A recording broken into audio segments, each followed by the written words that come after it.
Hello everyone, welcome back to the channel. इस video में हम देखने वाले हैं कार्ल मार्क्स के कुछ कोटेशंस जो कि एग्जाम्स में आ चुके हैं या फिर आने की संभावनाएं हैं। ठीक है, तो इनको देखते हैं। सबसे पहली जो कोटेशन है कार्ल मार्क्स का वो है keep people away from their history and they are easily controlled. तो अगर आपको लोगों को कंट्रोल करना है तो आपको क्या करना पड़ेगा, लोगों को हिस्ट्री से दूर रखना पड़ेगा। अगर आप लोगों को ये नहीं बताएंगे या फिर इस चीज़ से दूर रख पाएंगे कि हिस्ट्री में क्या हुआ था, कौन कौन सी रेवोल्यूशंस हुई थी, कौन कौन से हमारी ऐसे सोशल चेंज हुए थे, तो आप क्या कर पाएंगे, तब आप उनको ईजिली कंट्रोल कर पाएंगे। नेक्स्ट है द थ्योरी ऑफ कम्युनिज्म। जब भी हम कम्युनिज्म की बात करते हैं, ठीक, कौन बात करते हैं, कार्ल मार्क्स बात करते हैं। तो कम्युनिज्म को उन्होंने एक सेंटेंस में किस तरीके से समअप किया है, तो वो कहते हैं एबॉलिश ऑल प्राइवेट प्रॉपर्टी। तो सारी तरीके की प्राइवेट प्रॉपर्टी यानी कि निजी संपत्ति को क्या कर दो, खत्म कर दो, एबॉलिश कर दो। अगला उनका कोटेशन है। नाउ ये कोटेशन इसलिए इंपॉर्टेंट नहीं है कि एग्जाम में सीधे सीधे आ जाएंगे, बट इसलिए भी इंपॉर्टेंट है ताकि आप मार्क्स की आइडियोलॉजी को समझ सकें। जो भी यहाँ पर कोटेशंस हैं, चाहे वो किसी भी थिंकर हो, तो आप ये समझ पाएंगे वो कहना क्या चाह रहा है, उसका ब्रॉड पर्सपेक्टिव क्या है, या फिर वो किन चीज़ों के बारे में बात करता है।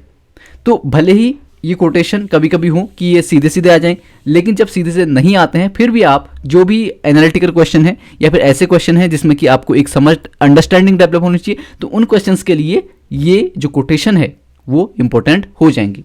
नेक्स्ट है the last capitalist we hang shall be the one who sold us the rope. तो अंतिम कैपिटलिस्ट जिसको कि आप फांसी पर लटकाओगे तो वो होगा जिसने आपको क्या करी, रोप बेची, एक क्या बेची, जिसको कहते हैं रस्सी बेची। कैपिटलिज्म में मेन चीजें जैसे कि बताई थी क्या क्या होता है, एक तो मनी यानी कि कैपिटल, और दूसरी क्या है, प्रॉफिट। ठीक है, दो चीजों से ड्रिवन होता है, मनी और प्रॉफिट से। Now from each according to his abilities to each according to his needs. तो ये कौन बात करता है, कार्ल मार्क्स बात करता है कि प्रत्येक उतना काम करे जितने की उसकी क्या हो, एबिलिटी हो, और उसे उतना मिले जितनी की उसकी नीड हो। ठीक है, now if everything is certain it is that I my self I am not a Marxist. तो ये बहुत इंपॉर्टेंट है।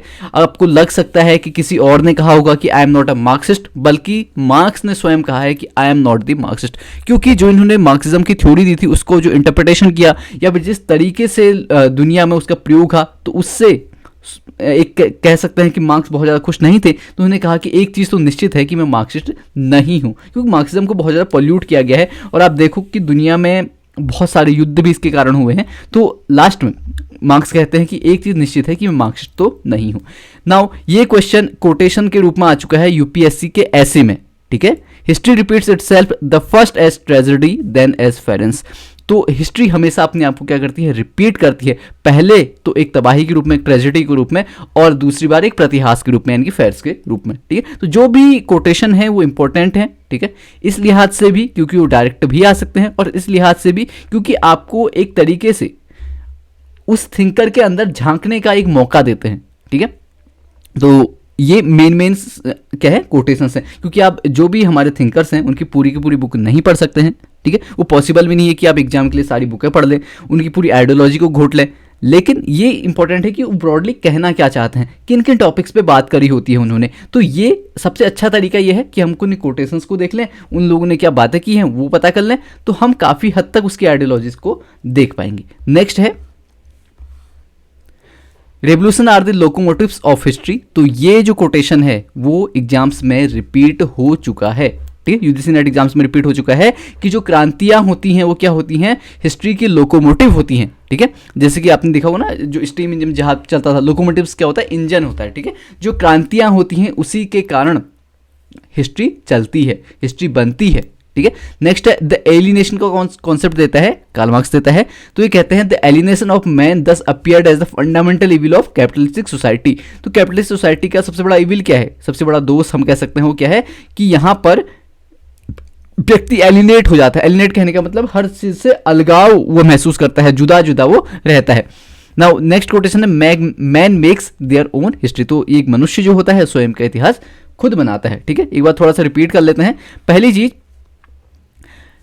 अब ये उनका कोटेशन है कि लोगों को हिस्ट्री से दूर रखो तो आप उनको अच्छे से कंट्रोल कर सकते हो। ठीक है, कम्युनिज्म को उन्होंने एक सेंटेंस में क्या किया है, समअप किया है। तो कहते हैं कि कम्युनिज्म वो है जहां पर कि आप क्या कर दो, सारी ही प्राइवेट प्रॉपर्टी को एबॉलिश कर दो, सारी ही प्राइवेट प्रॉपर्टी को खत्म कर दो। ठीक है, नेक्स्ट है कि कैपिटलिस्ट, क्या किस कैपिटलिस्ट को आप सबसे लास्ट में क्या करोगे, हैंग करोगे, जिसने आपको रोप बेची, जिसने आपको रस्सी बेची, तो उसी रस्सी से उसको क्या कर दो, हैंग कर दो। ठीक है, अब प्रत्येक को क्या कहते हैं, उसकी एबिलिटी के अनुसार काम करना चाहिए, लेकिन और उसको क्या मिलना चाहिए, जो खाना है या फिर नीड है वो उसकी जितनी आवश्यकता है उसके अनुसार से मिलना चाहिए। ठीक है, अब अगला है, बहुत इंपॉर्टेंट है कि एक चीज़ तो निश्चित है कि मैं मार्क्सिस्ट नहीं हूँ। If anything is certain it is that I my self am not a Marxist. History repeats itself, UPSC ऐसे का ये क्वेश्चन है कि इतिहास हमेशा स्वयं को दोहराता है, पहले ट्रेजेडी के रूप में, देन फेरेंस के रूप में। ठीक है, आगे देखते हैं कि रेवोल्यूशंस क्या होते हैं, लोकोमोटिव होते हैं हिस्ट्री के, यानी कि रेवोल्यूशंस यानी कि जो क्रांतियां होती हैं वो क्या होती हैं, इतिहास का इंजन होती हैं। ठीक है, एलिनेशन की बात करता है, और एलिनेशन का कहता है मार्क्स कि यह इविल है किसका, कैपिटलिस्टिक सोसाइटी का। ठीक है, नेक्स्ट है man makes their own history, तो मनुष्य जो है अपनी हिस्ट्री स्वयं बनाता है। अब हम देखते हैं नेक्स्ट थिंकर जो कि हैं मैक्स वेबर, इनकी हम कुछ बुक्स देखेंगे। पहली बुक है Protestant ethics and spirit of capitalism, ऐसे याद कर सकते हैं PESC। ठीक है, Protestant ethics and spirit of capitalism कब आई थी, 1904 टू 1905, और इंग्लिश में कब ट्रांसलेट हुई, 1930। क्यों ट्रांसलेट हुई, क्योंकि जो मैक्स वेबर ओरिजिनली लिखते हैं वो किस में लिखते हैं, जर्मन में लिखते हैं। ठीक है, क्योंकि मैक्स वेबर कहाँ से हैं, जर्मन से हैं, तो ओरिजिनल जर्मन पे लिखते हैं, लेकिन 1930 में क्या हुई, ट्रांसलेशन। ठीक है, नेक्स्ट है from Max Weber essays in sociology, translation कब हुआ, 1946 में। The theory of social and economic organisation. ठीक है, अब इनकी इस बुक को टैलकट पार्सन ने भी क्या किया है, ट्रांसलेट करने का काम किया है। तो यहां से एक और चीज समझिए कि जो टैलकट पार्सन है किससे प्रभावित है, मैक्स वेबर से प्रभावित है। ठीक है, जो सबसे पहले हमारा क्या है, मैक्स वेबर। ठीक है, मैक्स वेबर से कौन प्रभावित है, टैलकट पार्सन। और दूसरी चीज ये याद रखना कि जो टैलकट पार्सन है न सिर्फ मैक्स वेबर से बल्कि डर्कहाइम से भी प्रभावित है। ठीक है, क्योंकि फंक्शनलिस्ट हैं, इसके अलावा इन्होंने बहुत सारी चीज़ें किससे ली हैं, मैक्स वेबर से ली हैं। ठीक है, जब वो बात करते हैं जनरल थ्योरी ऑफ एक्शन की, और जो मैक्स वेबर है किससे प्रभावित हैं, डिल्थे से प्रभावित है। ठीक, डिल्थे, ये इंपॉर्टेंट है। और डर्कहाइम किससे प्रभावित हैं, ऑगस्ट कॉम्टे से प्रभावित हैं। ठीक है, इसके अलावा स्पेंसर से प्रभावित हैं, और कॉम्ट किससे प्रभावित हैं, सेंट साइमन से प्रभावित हैं। ठीक है, सेंट साइमन को उनको इनके गुरु भी कहले आते हैं। स्पेंसर किससे प्रभावित हैं, डार्विन से प्रभावित हैं। और डार्विन किस चीज़ में हम देखते हैं, डार्विन को बायोलॉजी में देखते हैं। ठीक है, तो ये चीज़ आपको याद रखनी है। नाउ अगली बुक है Max weber on the methodology of social sciences, इसका ट्रांसलेशन कब हुआ, 1949 पे। General economic history original I थी 1927 पे, और ट्रांसलेशन हुआ 1950 पे। द रिलीजन ऑफ चाइना, इसके अलावा द रिलीजन ऑफ इंडिया। ठीक है, ये किसकी बुक्स है, मैक्स वेबर की बुक है। कन्फ्यूजम और टाओइज्म, तो चाइना के कौन से दो धर्म का इन्होंने क्या किया है, अध्ययन किया है, कन्फ्यूजम और टाओइज्म, जो इसका ट्रांसलेशन हुआ 1951 पे। एंशियंट जुडाइज्म ओरिजिनल आई थी 1970 टू 1920। ठीक है, लेकिन ट्रांसलेशन कब हुआ, 1952। Max weber on law of economy and society कब आई थी, ट्रांसलेशन कब हुआ था, 1954 पे। आगे देख लेते हैं द सिटी, बहुत इंपॉर्टेंट बुक है, ओरिजिनली कब आई थी, 1921 पे। द रिलीजन ऑफ इंडिया, ठीक है, रिलीजन ऑफ इंडिया बहुत इंपॉर्टेंट बुक है। क्यों इंपॉर्टेंट है, क्योंकि जब भी आप द रिलीजन ऑफ इंडिया देखोगे ना तो आपको लगेगा, क्योंकि हमारे जो सिलेबस है उसमें बहुत सारे इंडियन थिंकर्स भी हैं। ठीक है, आपको ये लगेगा कि क्या पता कि कोई इंडियन थिंकर्स ने द रिलीजन ऑफ इंडिया की बात की हो। ठीक है, या फिर इंडिया से, क्योंकि इंडिया की हम बात कर रहे हैं तो आप थोड़ा सा क्या दिमाग लगाओगे, इधर उधर अपने दिमाग के घोड़े दौड़ाओगे और सोचोगे कि इंडिया की बात है तो कोई ना कोई थिंकर होगा। ठीक है, कोई ना कोई इंडोलॉजिस्ट होगा या फिर फंक्शनलिस्ट वाला थिंकर होगा, कोई भी होगा, लेकिन वो इंडियन होगा। लेकिन एक चीज़ ध्यान रखनी है कि द रिलीजन ऑफ इंडिया किसकी बुक है, मैक्स वेबर की बुक है। The sociology of Hinduism and Buddhism. ठीक है, यहाँ पर आप क्या और भी क्या कंफ्यूज हो सकते हो, क्योंकि हमारे सिलेबस में कौन है, BR अम्बेडकर हैं, और वो एक तरीके से उनने बुद्धा एंड हिज धर्मा और बहुत सारी बुक्स लिखी हैं। ठीक है, यही से एक और फैक्ट याद कर लीजिए कि जो क्या है, बी आर अम्बेडकर है, ठीक है, बी आर अम्बेडकर है, उन्होंने बुद्धिज़्म और मार्क्सिज्म को भी जॉइंट करने का एक प्रयास किया है, ठीक है। नेक्स्ट है rational and social foundation of music. तो म्यूजिक के बारे में भी कौन बात करता है, मैक्स वेबर बात करते हैं, ठीक है, ये भी इंपॉर्टेंट है। और थोड़ा सा अनकॉमन एक फैक्ट है, the 3 types of legitimate rule, ये ट्रांसलेट हुई 1958 में। बेसिक कंसेप्ट इन सोशलॉजी, ये ट्रांसलेट हुई 1962 में। The agrarian sociology of ancient civilization, translation 1976। Critic of Stammler, जो ट्रांसलेशन था 1977। इकोनॉमी एंड सोसाइटी बहुत ज़्यादा इंपॉर्टेंट बुक है, ठीक है। इसी बुक में सोशल एक्शन की बात करते हैं, ठीक है।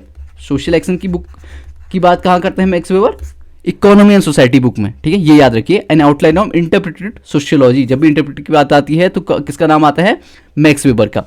On charisma and institution building book कब आई थी, इसका ट्रांसलेशन कब हुआ था, 1994 में। करिश्मा की बात करते हैं ना, ठीक है, कि बहुत सारे के पास करिश्मेटिक अथॉरिटी किस प्रकार से होती है कि एक ऐसा प्रभाव, व्यक्ति के प्रभाव के कारण लोग क्या कहते हैं उसको मानने लगते हैं। जैसे कि अभी के जो पीएम है ऑनरेबल प्राइम मिनिस्टर हमारे नरेंद्र मोदी जी, इसके अलावा भी अब करिश्मा तो पॉजिटिव है, नेगेटिव भी हो सकता है, जैसे हिटलर का एक करिश्मा था, ठीक है। तो इसी प्रकार से करिश्मा की भी बात कौन करते हैं, मैक्स वेबर बात करते हैं, और उनकी बुक है on charisma and institution building. Next ये देख लेते हैं, वेबर पॉलिटिकल राइटिंग्स, ट्रांसलेशन हुआ 1994 में। द रशियन रेवोल्यूशन, ठीक है, रशियन रेवोल्यूशन ओरिजिनल कब आई थी, 1905 पे, और ट्रांसलेशन कब हुआ है, 1995 पे। एसेस इन इकोनॉमिक सोशियोलॉजी, इसके अलावा Weber's rationalism and modern society. और जब भी हमने क्या बात की थी कि मॉडर्निटी को किस तरीके से देखते हैं वेबर, मॉडर्निटी को देखते हैं रैशनलिटी के टर्म्स पे, ठीक है, यानी कि तर्क के उसमें, ठीक है। जब भी हम मॉडर्न हो रहे हैं यानी कि हम रैशनल हो रहे हैं। अब ट्रांसलेशन है ये कुछ जो अननोन डेट्स का है, जैसे कि sociology of community, sociology of religion, sociology of the world religions और इंट्रोडक्शन, ठीक है, और ये बुक है, ठीक है। आगे देख लेते हैं, तो अब इसको क्या करते हैं हम, एक और सेट ऑफ बुक्स देखते हैं। The rejection and the meaning of the world, the objectivity of the sociological and socio political knowledge, politics as vocation, ये इंपॉर्टेंट बुक है। साइंस एज वोकेशन, ये भी बुक इंपॉर्टेंट है। Sociology of rulership and religion, Protestant ethics, Protestant sect and the spirit of capitalism, ठीक है। एक तो book है Protestant ethics and spirit of capitalism, दूसरी बुक है Protestant sects and the spirit of capitalism, ठीक। तो ये दो चीज़ें भी आपको याद रखनी है। इसके बाद हम इसको रिपीट करते हैं कौन कौन से बहुत ज़्यादा इंपॉर्टेंट है, ठीक है। तो पहली द सिटी इंपॉर्टेंट है, रिलीजन ऑफ इंडिया, ठीक है, जहाँ पर वो हिंदुइज्म और बुद्धिज्म की बात करते हैं। ये भी याद करना है कि इंडिया पे जब उन्होंने रिलीजन की स्टडी की तो कौन से, अब ऑप्शन में हो सकते हैं कि वो जैनिज्म की क्या स्टडी की थी, ठीक है, लेकिन नहीं की थी, उन्होंने किस चीज़ की स्टडी की थी, हिंदुइज्म और बुद्धिज्म की स्टडी की थी रिलीजन ऑफ इंडिया में, ठीक है। Rational and social foundation of music, 3 types of legitimate rule, basic concept in sociology, बहुत ज़्यादा इंपॉर्टेंट नहीं है लेकिन आप याद कर सकते हैं।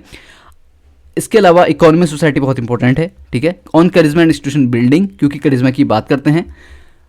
इसके अलावा रशियन रेवोल्यूशन, ठीक है। अगर आप क्या कहते हैं रशियन रेवोल्यूशन सोचेंगे तो कोई जो रशियन हमारे थिंकर्स हैं कुछ, तो उनके नाम आप कर सकते हैं, लेकिन ये किसने लिखी है, मैक्स वेबर ने लिखी है। एसेस इन इकोनॉमिक सोसाइटी, इसके अलावा sociology as community, sorry sociology of community, sociology of religion भी किसकी बुक है, मैक्स वेबर की बुक है। Politics as a vocation important है, science as a vocation important है, और sociology of rulership and religion important है। एक बुक है Protestant ethics and spirit of capitalism, दूसरी बुक है Protestant sects and the spirit of capitalism, ठीक है। ये चीजें भी आपको याद रखनी है। नेक्स्ट देखते हैं इनके कुछ कोटेशंस।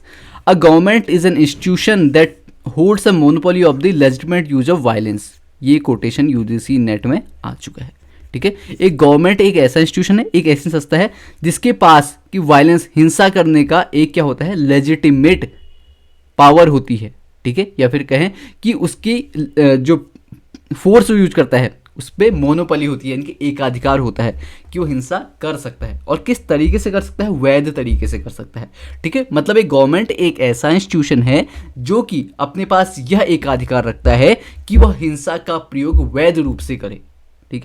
अगर कोई अदर इंस्टीट्यूशन वायलेंस का प्रयोग करता है तो उसके खिलाफ हम क्या कर सकते हैं, जा सकते हैं, लेकिन गवर्नमेंट के पास ये हमने एक मोनोपोली दी हुई है कि वो क्या करे, लेजिटिमेट यूज करे किसका, वायलेंस का। नाउ पावर की डेफिनेशंस भी प्रीवियस क्वेश्चंस में आ चुकी है। पावर क्या होती है, power is the chance to impose your will within a social context, मतलब किसी खास सोशल कंटेक्स्ट में अपनी इच्छा को क्या करना, इम्पोज करना दूसरे पे। अगर पावर तभी वो कहलाएगी जबकि दूसरा न भी चाहे कि उस पर पावर इम्पोज हो, फिर भी आप पावर इम्पोज कर रहे हो, तो वो क्या कहलाएगी, हमारी पावर कहलाएगी। ठीक है, even when opposed and regardless of the integrity of that chance, यानी कि जब आपको क्या हो, मतलब पावर का सिंपली मतलब ये हुआ कि किसी भी सोशल कंटेंट्स में जब दूसरा इंसान ना भी चाहे, दूसरा इंसान बहुत ज़्यादा अपोज भी करे, उसकी सहमति की कोई ज़रूरत नहीं है, लेकिन तब भी आप अपनी विल उस पर एक्सरसाइज कर पा रहे हैं, अपनी इच्छा के अनुसार उससे काम करवा पा रहे हैं, तो वो आपकी पावर है। ठीक है, आई होप आपको ये चीज़ समझ में आई होंगी। ठीक है, जैसे कि एग्जाम्पल के रूप में गांव के गुंडे एक घर में जाते हैं, उनको पीटते हैं ना, दूसरे इंसान की ये विल थोड़ी होगी कि मैं हमको पीटा जाए, तो वो तो उनके विल के खिलाफ कर रहे हैं। ठीक है, तो ये क्या है, पावर। लेकिन जब ये पावर के साथ एक क्या जुड़ जाएगी, पावर प्लस वो लेजिटिमेट हो जाएगी। ठीक है, यानी कि वैध हो जाएगी। जब पावर को हम वैध करते हैं, जब पावर एक वैध होती है तो वो कहलाती है अथॉरिटी। जैसे पुलिस की अथॉरिटी, मतलब जो हमारे जिसको कि हमने इलेक्ट किया है, गवर्नमेंट की एक अथॉरिटी होती है, उसकी पावर नहीं होती। ठीक है, ये चीज़ याद रखिए। जब उसको क्या किया है, वैध रूप धारण कर दिया जाए, पावर को वैधता के साथ जोड़ दिया जाए, तो वो अथॉरिटी बन जाएगी। ठीक है, यानी कि सत्ता बन जाएगी। नेक्स्ट है मेलनोस्की, और इनकी बुक्स देखते हैं। The family among the Australian aboriginals, a sociological study. ठीक है, पहली बुक है the family among the Australian aboriginals. Australian के जो आदि निवासी हैं उन पे कहते हैं इन्होंने काम किया है। इसके अलावा किसने काम किया है, ऑस्ट्रेलियन ट्राइब अरुंटा पे किसने काम किया है, वो है ईमाइल डर्कहाइम। ठीक है, Emile Durkheim. Argonauts of the Western Pacific, बहुत इंपॉर्टेंट बुक है, इसको याद रखना है। इसके अलावा नेक्स्ट बुक है, ठीक है, ये किसी और लैंग्वेज, जिस लैंग्वेज पे वो लिखते हैं उस पे है, तो आप इसको पढ़ सकते हैं। नेक्स्ट है myths in primitive psychology, crime and custom in savage society, बहुत इंपॉर्टेंट बुक है। ठीक है, और इसके अलावा डर्कहाइम की क्राइम से रिलेटेड बुक्स है। ठीक है, उन्होंने भी क्राइम से रिलेटेड कुछ बुक्स लिखी हैं जिनके बारे में बात की थी, और उनमें से एक बुक उन्होंने लिखी थी who wants war, who wants war. ठीक है, ये वॉर पे है, 1914 पे आई थी। ठीक, इसके अलावा भी और बुक्स हैं किसकी, डर्कहाइम की भी, क्योंकि उन्होंने भी किसकी बात की है, क्राइम की बात की है। इसके अलावा एनोमी की बात की है। नेक्स्ट देखते हैं, नेक्स्ट है sex and repression in savage society, ये भी इंपॉर्टेंट बुक है। ठीक है, इसके अलावा the sexual life of savages in the north western Melanesia. अब इसका मतलब मेलिनेशिया लिखा हुआ है, इसका मतलब इनका फील्ड वर्क कहाँ है, मेलिनेशिया पे है। ठीक है, इस तरीके से भी आपको चीज़ें याद रखनी है। ठीक है, भले ही डायरेक्टली क्वेश्चन आए, लेकिन इनडायरेक्टली बुकों के माध्यम से आपको ये भी पता चल रहा है कि उन्होंने कहाँ कहाँ पे क्या किया है, फील्ड वर्क किया है। ठीक है, ट्रोम्बियार्ड आइसलैंड पे उन्होंने काम किया है। ठीक, ब्रिटिश न्यू गिनिया पे काम किया है। तो ये इन चीज़ों से आप क्या कर सकते हैं, बहुत सारे फैक्ट ले सकते हैं। नेक्स्ट है coral gardens and their magic, इसका मतलब क्या हो गया कि उन्होंने मैजिक पे भी काम किया है। मैजिक और साइंस के बारे में भी कौन बात करता है, मेलनोस्की बात करते हैं। ठीक है, a scientific theory of culture and other essays, तो मेन ब्रॉडली किन किन चीज़ों पर काम किया है, कहाँ कहाँ फील्ड वर्क किया है, तो ये भी आप बहुत हद तक किताबों से ही पता कर सकते हैं। फ्रीडम सिविलाइजेशन, नेक्स्ट उनकी बुक है the dynamics of culture change and inquiry into race relation in Africa. ठीक है, अगली बुक्स देखते हैं, मैजिक साइंस एंड रिलीजन, कौन बात करता है, मैजिक साइंस और रिलीजन को तीनों को साथ पर रख के कौन बात करता है, मेलनोस्की बात करते हैं। ठीक है, sex culture and myth, sex culture और मिथ के बारे में कौन बात करते हैं, मेलनोस्की बात करते हैं। अ diary in the strict sense of term, ये भी मेलनोस्की की बुक है। इसके अलावा द अर्ली राइटिंग्स, तो ये इनके साथ लिखी थी मेलनोस्की, थॉर्टन एंड सैकलिंक। ठीक है, इन्होंने ये बुक लिखी थी। तो ये कौन सी है, ये क्या है, मेलनोस्की की बुक्स हैं। दोबारा एक बार रिवाइज कर लेते हैं ताकि हमारी मेमोरी में अच्छे से बैठ जाए। फर्स्ट देखते हैं the family among the Australian aboriginals, a sociological study, कहाँ से पब्लिश हुई थी, लंदन स्टडी पब्लिश हुई थी। ये बहुत ज़्यादा इंपॉर्टेंट नहीं है, लेकिन आपके लिए बुक का नाम इंपॉर्टेंट है। Argonauts of the Western Pacific, ठीक है, myths in primitive psychology, crime and custom in savage society. आगे देखते हैं sex and repression in savage society, coral gardens and their magic, a scientific theory of culture and other essays, freedom and civilisation. ठीक है, the dynamics of culture change, magic science and religion, sex culture and myth, a diary in the strict sense of term. ठीक है, ये important books किसकी हैं, Malinowski की है। सो I hope आपको आज का जो लेक्चर था हमारा उसमें चीज़ें पसंद आई होंगी, कुछ नए फैक्ट पता चले होंगे। थैंक यू सो मच, मिलते हैं इसके अगले पार्ट में। ठीक है, तब तक आप इन चीज़ों को रिवाइज कीजिए और नोट कीजिए। Thank you so much.